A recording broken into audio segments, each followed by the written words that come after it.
What happens when you inherit something that belongs to someone you thought you knew? When you find a piece of evidence that rewrites your entire history, that transforms the man you married from a hero into something far more complicated and sinister. They say that the past is past, that it should stay buried. But what if the past reaches up from its grave and grabs you by the throat? What if the secrets your husband carried weren't just personal failings, but criminal betrayals? I spent 42 years married to a man I believe was good, honorable, a man who went to church every Sunday and taught our children right from wrong, a man who everyone in town respected, whose name appeared in the local paper beside charity fundraisers and community service awards. But every single thing was a lie, and the proof of that lie came to me in the form of my grandmother's locket, a piece of jewelry I found at the estate sale of my husband's mother. Looking back now, I realize that people like to tell themselves comforting stories about the ones they love. We don't want to see the darkness, because seeing it means having to act. It means having to destroy the life we've built brick by brick. So we look away, we rationalize, we convince ourselves that what we're seeing isn't really there. But sometimes, my dears, the universe refuses to let us hide. Sometimes it forces us to look directly into the abyss. # introduction. My name is Helen Margaret Davies, but everyone in my life has called me Maggie.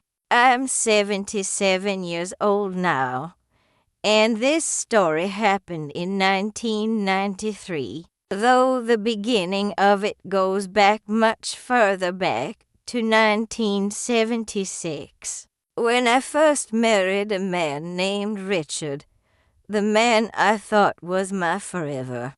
Before I continue, my dears, please like this video, subscribe to the channel, and comment where you're watching from. I receive messages from all over the world, and each one means the world to me. Now let me take you back to the day when everything I thought I knew came crashing down. Riverside, Massachusetts. Population 8,400. A New England town with white churches and red brick buildings. Autumn leaves in October that looked like paintings. And the kind of tight-knit community where everyone knew everyone else's business. We'd moved there in 1973, 3 years before we were married, when Richard took his position as the head of the First National Bank of Riverside. Richard was 35 when we married. I was 29. He'd been divorced once before, something he was always somewhat vague about. But he swept me off my feet. He was handsome in that distinguished way that only gets better with age. Dark hair with silver at the temples. He wore Armani suits even in a small town. He had a way of making you feel like you were the only person in the room, like your words mattered more than anything else in the world. We had 3 children together. Jonathan, our oldest, was 13 in 1993. Sarah was 10, and Michael was 8. They were beautiful children, Jonathan was on the honor roll, showing aptitude for medical school even at that age. Sarah was artistic and gentle. Michael was the entertainer of the group, always making us laugh. Richard was the vice president of the First National Bank of Riverside.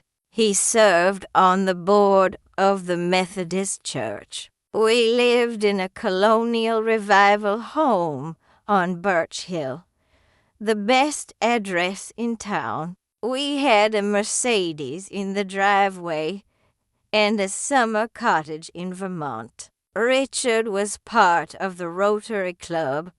He donated anonymously to the Children's Hospital. The church program from the Christmas service in 1992 had a quote from him about the importance of faith and community. To look at us. My dears, you would have seen the embodiment of the American success story. A powerful man, a devoted wife, 3 thriving children, a marriage that appeared to be built on a foundation of mutual respect and genuine love. Everyone wanted to be friends with us. Everyone wanted to attend our dinner parties. Everyone wanted their children to be friends with our children. The life we displayed was perfect. It was also, I would later learn, built entirely on a foundation of lies so elaborate, so carefully constructed, that I'm still amazed at how thoroughly he deceived us all. The first thing I noticed, looking back, was that Richard was controlling about money. Not unusual for men of his generation and position. But there was something almost obsessive about it. I had an allowance, a generous one, but an allowance nonetheless. I couldn't know what he earned. I couldn't know how much was in our savings. You don't need to worry about these things, he'd say when I asked. That's my job. My job is to provide and protect. Your job is to make our home beautiful. There was also the matter of his moods, unpredictable swings from charming and attentive to cold and distant. Entire weeks where he'd come home and barely speak to me. When I'd ask what was wrong, he'd say nothing was wrong, but his eyes would tell a different story. There was something shadowed behind them, something he was carrying, but wouldn't share. And the phone calls, late at night, often around midnight or 1 in the morning. The phone would ring, and Richard would slip out of bed so quietly I'd almost think I'd imagined it. He'd go into his study and close the door. I could hear the murmur of his voice through the wall, but never the words. This happened roughly twice a month, with no pattern I could discern. Who calls you at 1 in the morning? I asked once, trying to keep my voice light. Business matters, he said. International accounts. You know how banking works across time zones. I accepted this explanation. This was 1985, 1986, 1987. I was in my 30s and 40s, absorbed with raising children, hosting dinner parties, serving on the church auxiliary. I didn't have the perspective to question a man I loved and trusted. There were also small inconsistencies. Money missing from the household account, not huge amounts, but enough that I'd have to ask him about it. He'd say he'd taken it for an investment opportunity, for a gift for someone at work, for repairs to the cabin. The explanations varied and didn't always align with my attempts to verify them. But the most unsettling thing, looking back, was that he kept a drawer in his desk that was always locked. I'd see him putting things into that drawer when he thought I wasn't looking. Folders, envelopes, letters sealed but never mailed. When I asked what was in it, he became angry, genuinely angry, in a way I rarely saw from him. "That's private," he said sharply. "A man is entitled to privacy in his own home." Maggie, I didn't ask again. Little did I know that drawer contained the evidence of a secret life so shocking, so systemically evil, that when it finally came to light, it would destroy not just our marriage, but the faith our entire community had placed in him. It was November 1993. Richard's mother, Dorothy, had passed away 3 weeks earlier at 79. The estate sale was happening that Saturday. Richard didn't want to keep anything, he said. Too many memories. He asked me to go to the sale and pick out anything I wanted, any family heirlooms I thought the children should have. I went alone on a Saturday morning, and I found myself drawn to the jewelry box and ornate wooden piece that had belonged to Dorothy for decades. The sale manager said it was still available. I purchased it for $80 that evening.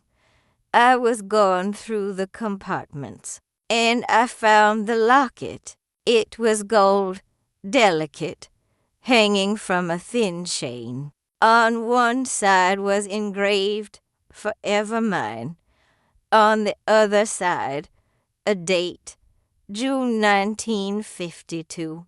I opened it. Inside were 2 small photographs. One was of a young woman stunningly beautiful, with dark hair and sad eyes. The other was of a young man I didn't recognize. He looked to be in his mid-20s, handsome in a rough way, nothing like the man I'd married. My hands were shaking. I took the locket downstairs, where Richard was reading the newspaper.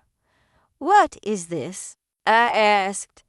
He looked up, saw what I was holding, and the color drained from his face completely. "Where did you get that?" His voice was quiet, dangerous. "From your mother's estate sale." "I don't understand. I've never seen this locket before." "Richard, who is this woman?" He didn't answer for a long moment. Then he took the locket from my hand very gently and sat back down. "That's a long story," he said finally. "I have time," I said. What he told me, my dears, unraveled over the next hours and days as I forced the truth out of him through tears and angry confrontations. Richard had been married before his marriage to the woman he divorced before me. Before that marriage, he'd had a serious relationship in his late teens with a woman named Eleanor. He'd gotten her pregnant. They'd planned to marry, but her family was wealthy and his was poor. They'd paid him to disappear, actually paid him cash to leave town and never contact Eleanor again. He'd been given $10,000, which was substantial in 1952. Eleanor had given birth to a son. Richard had never met him. He'd never even known the child's name. But that was just the beginning. The locket, it turned out, had been kept by his mother as proof of the arrangement. It contained pictures of Eleanor and her brother, the brother who had been a priest, Father Thomas, the priest who had negotiated the payment on behalf of the family. And here's where it gets worse, my dears, much worse. Richard had been making payments to the church for 41 years, since 1952, hush money, disguised as donations and charitable contributions, nearly $600,000 over, for decades, paid directly to Father Thomas and then to other priests after Thomas's death. But it wasn't just about the baby. That payment had been the beginning of a relationship between Richard and Father Thomas that was complicated, romantic, I would learn. Richard had been carrying on an affair with a priest for more than a decade before we were married. The affair had ended, but the payments continued. The payments were blackmail. When I asked why, Richard finally broke down. Because I couldn't let anyone know, he said. I built a reputation in this town, a good reputation. If it came out that I'd fathered a child and abandoned it, that I'd been involved with a man, he couldn't even say the word. My career would have been over. Everything I'd built would have collapsed. So instead, he'd paid, and paid, and paid. He'd embezzled from the bank's discretionary accounts to cover the payments. He'd stolen from charities. He'd lied to me about our finances, about his past, about who he fundamentally was as a person. Over the next 3 days, more information emerged. The man in the second photograph in the locket was Father Thomas. The woman was Eleanor. The son that resulted from their relationship, Richard's biological son, had died in 1975 at age 23, and Richard had never even known his name. I found documents, letters from Eleanor, never sent but saved, a birth certificate for a boy named Michael, the same name as our youngest son, the blackmail letters from the priest's successors, demanding payment for their silence, bank statements showing regular payments to an account held by the church, years and years of lies, all documented, all preserved like some terrible museum of deception. Richard left on a Tuesday morning.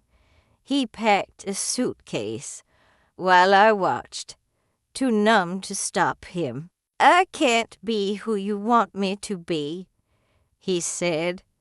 I was never supposed to have this life. I was always going to be found out. He was gone before the children came home from school. The authorities became involved almost immediately. The bank discovered the embezzlement within days. It was front-page news. Beloved banker embezzles over $600,000, flees town. The diocese launched an investigation into the payments to the church. More scandals emerged. Father Thomas had been running a scheme for decades, extracting money from men whose secrets he'd learned through confession. The community's response was savage. I lost my position on the board of the children's library immediately. The other board members said they felt it was the right thing to do. The Methodist Church asked me to step down from the auxiliary very politely, very gently. But the message was clear. I was radioactive. I was the wife of an embezzler and a liar. Our assets were frozen. The house went into a legal hold. We had to move out within 60 days. The bank accounts were seized. Everything we'd built, everything that appeared solid, evaporated like morning mist. But worse, infinitely worse, was what happened to the children. Jonathan was 13. He was supposed to attend the private academy. They rescinded his acceptance. We've decided to go in a different direction, they said. He had to attend public school instead, where his father's scandal preceded him. Other children called him Bank Boy's son. They said his father was a thief, a liar. Worse things, too. Things I won't repeat. Sarah developed an eating disorder. She was 10 years old and already absorbing the shame of her father's actions so deeply that she stopped eating properly. She'd push food around her plate and stare out the window. Michael had nightmares. He'd wake up screaming, "Where's Daddy?"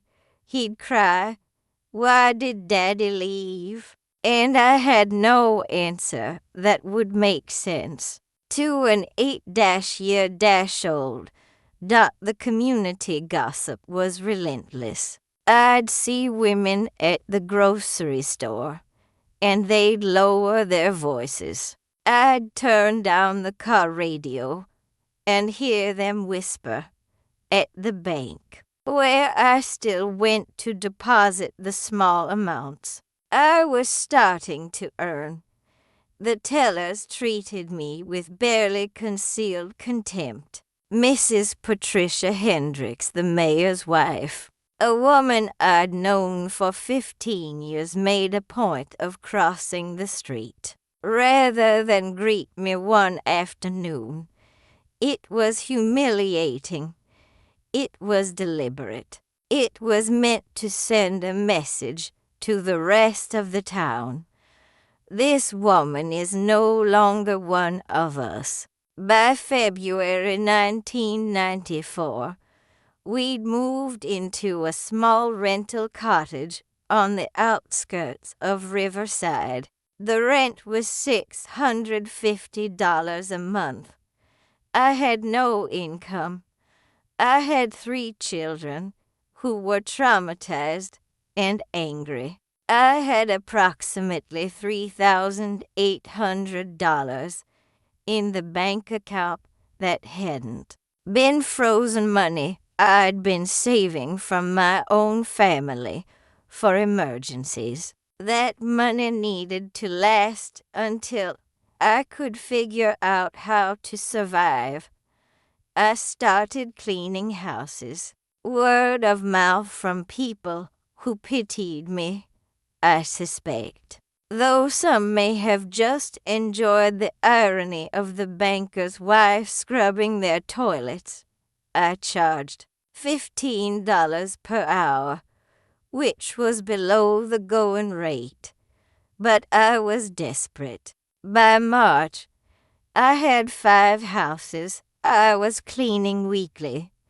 The work was brutal on my body. I was in my late 40s, not young, and I hadn't done physical labor since my 20s. My hands developed calluses that became cracks, that became painful fissures. The skin between my knuckles was perpetually raw. I'd wake up in the mornings and my lower back would scream in protest. My knees ached from kneeling on hard tile. I'd go through a bottle of ibuprofen every 2 weeks. I also began baking apple turnovers, cinnamon rolls, chocolate chip cookies, banana bread. I'd bake from 4 in the morning until 6, then deliver to the local bakery and coffee shops before I started my cleaning jobs. The bakery owner was a woman named Susan Chen, maybe 10 years, younger than me, Chinese American, running her business alone. She didn't know my story at first, or if she did, she didn't care. She'd buy whatever I brought her. These are beautiful, she said of my first batch of croissants.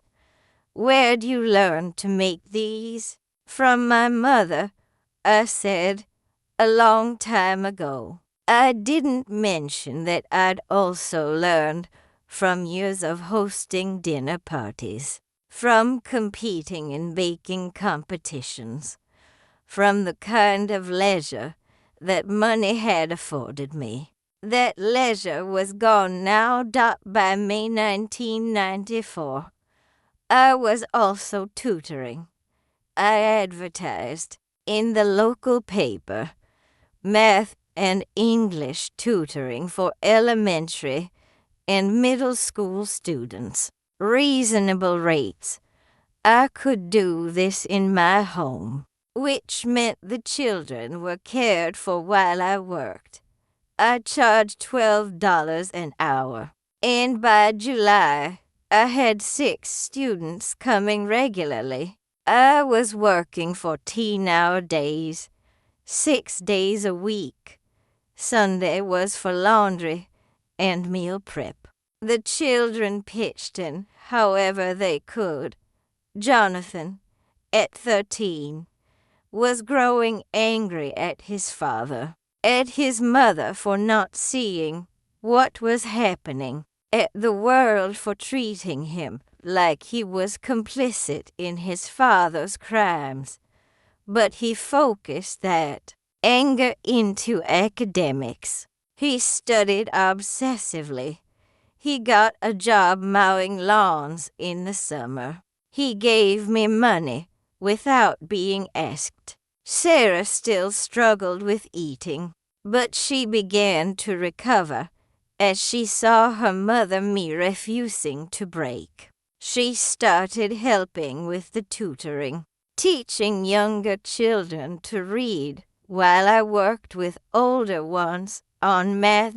Michael, the youngest, became my helper in the kitchen. At 8 years old, he'd stand on a chair beside me and help measure flour and sugar. He'd stir batter. He'd carefully place cookies on baking sheets. It was his way of processing the trauma, turning creation into something tangible and meaningful. By 1995, a year into this nightmare, I was earning nearly $1,400 a month from all my combined work. That doesn't sound like much, my dears, but it was enough. It was survival, and more than survival, it was the beginning of something else. The beginning of growth.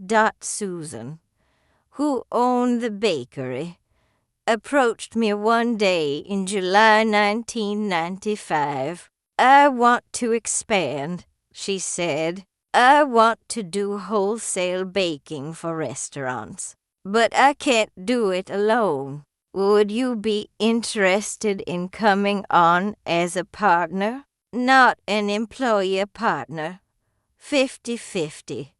I cried, right there in her kitchen. I cried, not from sadness, but from the shock of someone believing in me, in my capability, in my worth.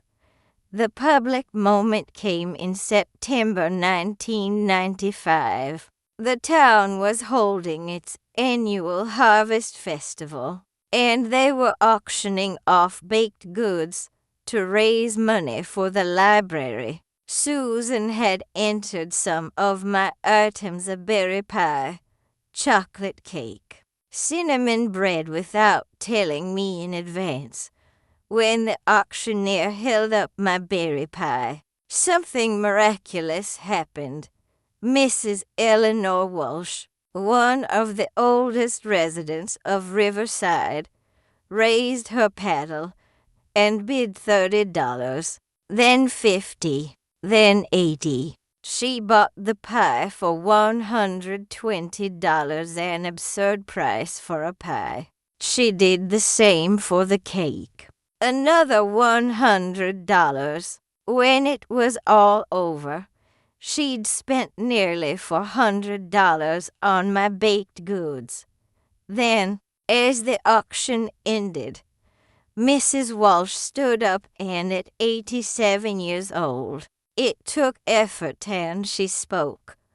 "I want to say something," she said, her voice strong and clear. "I've lived in this town for 60 years. I've watched it judge people. I've watched this town be cruel. And I've watched a woman," she pointed at me, "be treated with contempt for the actions of her husband. Well, I'll tell you what I see when I look at Maggie Davies. I see a woman who's survived something that would destroy most people.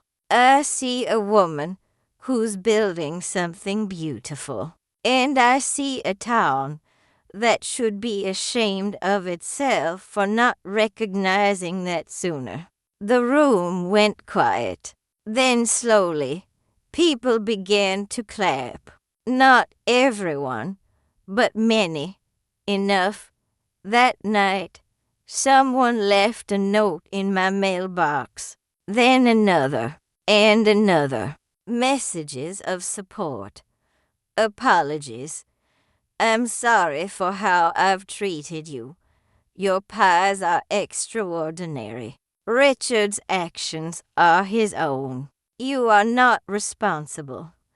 The narrative began to shift. By 1996, 2 years after Richard left, Chen and Davies Artisan Bakery had expanded to 4 locations. We had 12 employees. We were supplying bread and pastries to restaurants across 3 counties.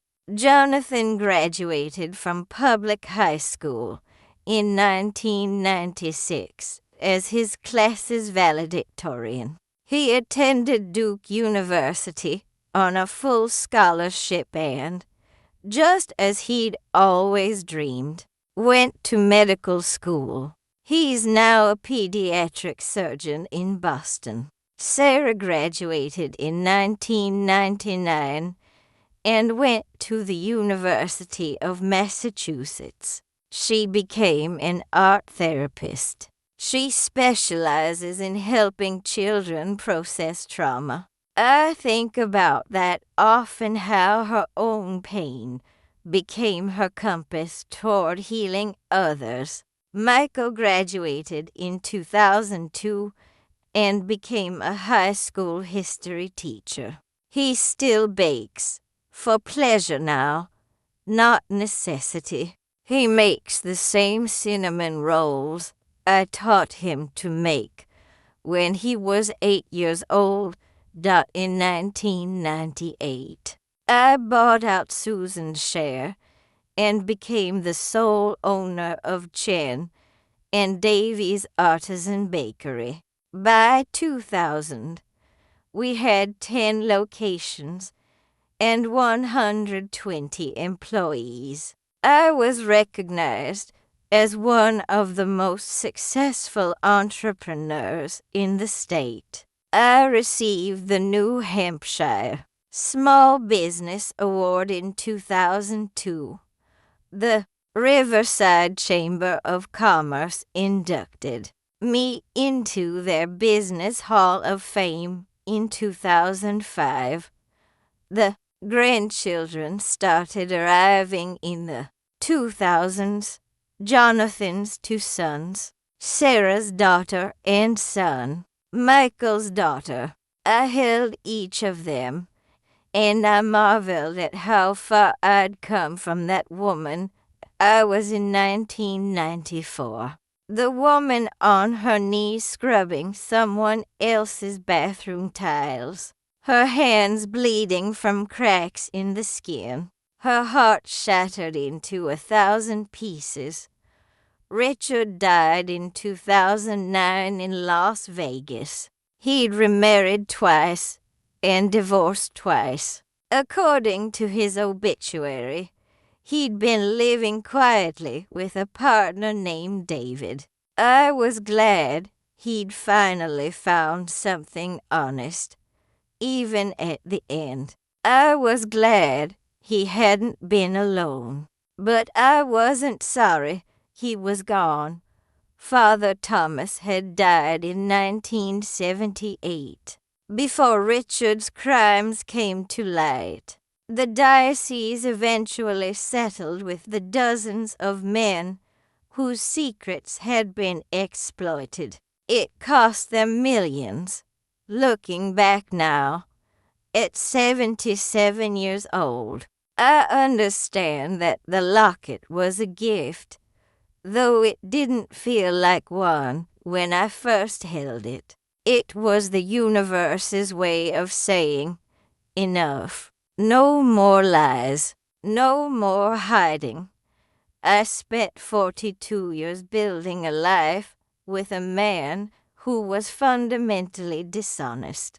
I didn't see it because I didn't want to see it. Love, my dears, can be the most beautiful thing in the world or the most blinding. It can open your heart or it can keep you imprisoned.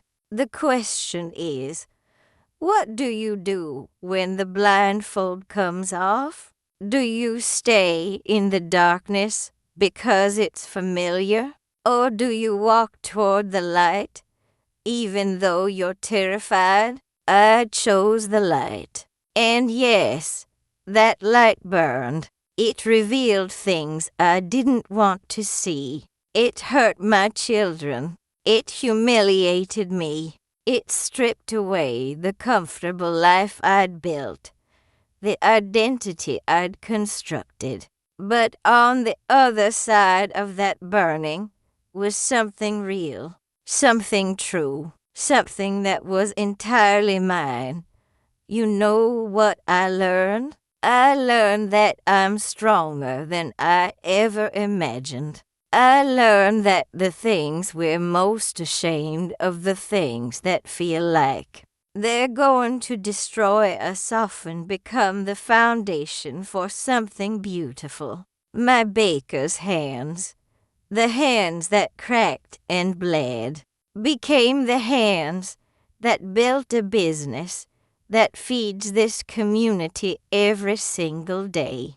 I learned that people are capable of remarkable cruelty, but they're also capable of remarkable grace.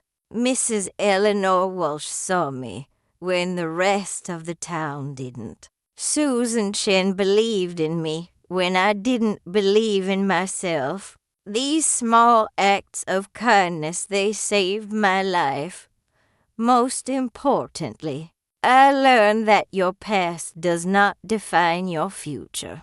Richard's sins are not my sins. His lies are not my lies. The shame he carries is not mine to carry. That locket taught me that sometimes the things we inherit aren't gold and precious metal. Sometimes we inherit betrayal. Sometimes we inherit pain. But what we do with that inheritance, that is entirely up to us. You might be living right now with your own locked drawer, your own late-night phone calls, your own unanswered questions. You might be sensing that something is wrong, but you're too afraid to look too closely. I'm telling you now, my dears, look. Look directly at whatever truth is hiding in the shadows. Yes, it will hurt. Yes, it will change everything. But on the other side of that truth is a woman who is entirely her own. A woman who is whole. Thank you for listening to me today. Don't forget to like the video and subscribe to the channel so you don't miss our next stories. Share with someone who might be needing a little hope. Where are you watching from? Leave it in the comments. I read every single one, and your messages bring me such joy. God bless you, my dears.